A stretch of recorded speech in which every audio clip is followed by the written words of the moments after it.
Fire away, guys. Had a really good dig there, Kristian. Say again, Had a sorry? really good dig there. Yeah, look, very proud of the effort.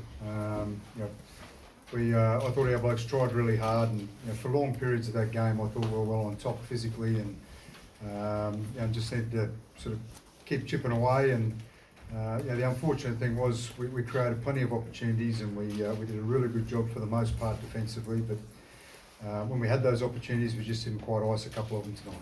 That first 20 minutes of the second half could have just done with getting something after that, couldn't you? Yeah, that's right. You look in that period around half time, we had a disallowed try just before half time, a real 50-50 call. We had a disallowed try just after half time, again a real 50-50 call. A couple of opportunities where we threw it over the sideline or dropped the ball with the line wide open, and we just had to ice one of those, I think, and you start to put pressure on the opposition, and you're looking at a really different game, and particularly when we had such dominance. And unfortunately tonight we weren't able to do that. So, Big Al got real tower of strength there tonight, wasn't he? He was good.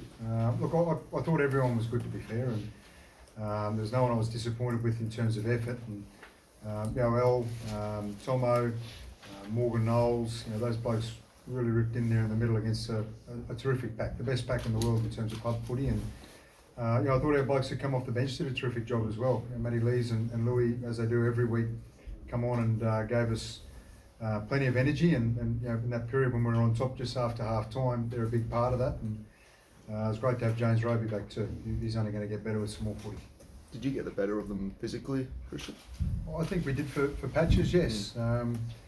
Look, they're a really physical pack, and if you're going to be in the contest, you've got to match them physically. And I thought we did that really well throughout the course of the game. I thought there was periods where we probably did get on top, and there's probably periods where they got on top of us for a little bit as well. And it was a very, very even contest.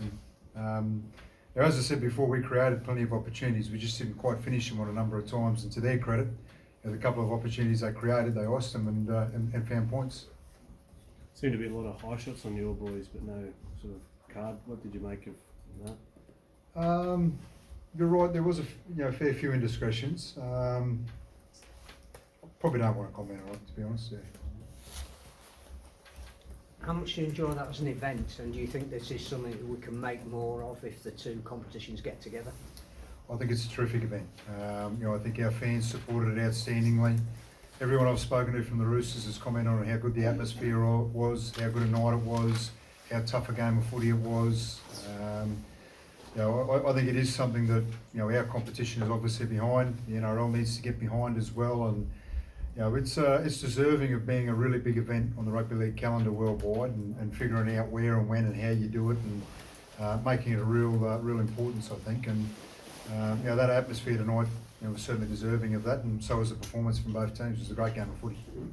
What do you make of, I guess, the gap between the two competitions, or do you think it's closing, getting shorter? Oh, look, I think that game could have went either way tonight. It was a really close, well-contested game of footy, and in the end they win. So they're still the best team in the world, but I think we beat most teams tonight, that's for sure. Got a lot of young players in the team, Kristian. What do you think they will have learnt from playing against the Australians best? Yeah, it's a good point. We did have a couple of young blokes out there, and young Jack Wellsby, Matty Costello, James Bentley playing in the centres. I thought they did an outstanding job against some real world-class opposition there. You look at Joseph Manu and what he's done on the international stage, and he's a terrific football player. And those blokes did a really good job, as I said. And they'll take a lot of confidence out of it. That's what they should do, because they held their own really well. A bloke like James Bentley deserves some real accolades. He's played hooker, he's played some back row, he's played some lock, he pops up in the centres, and he just does a job and competes hard wherever we put him. And they should take some real confidence out of that. And the other thing, the thing you learn from a game like that is how much every opportunity you do create, you've got to make it count. And we had very, very few lapses defensively, but the three we had hurt us with points. And that's what you learn as well. Okay, guys. Cheers.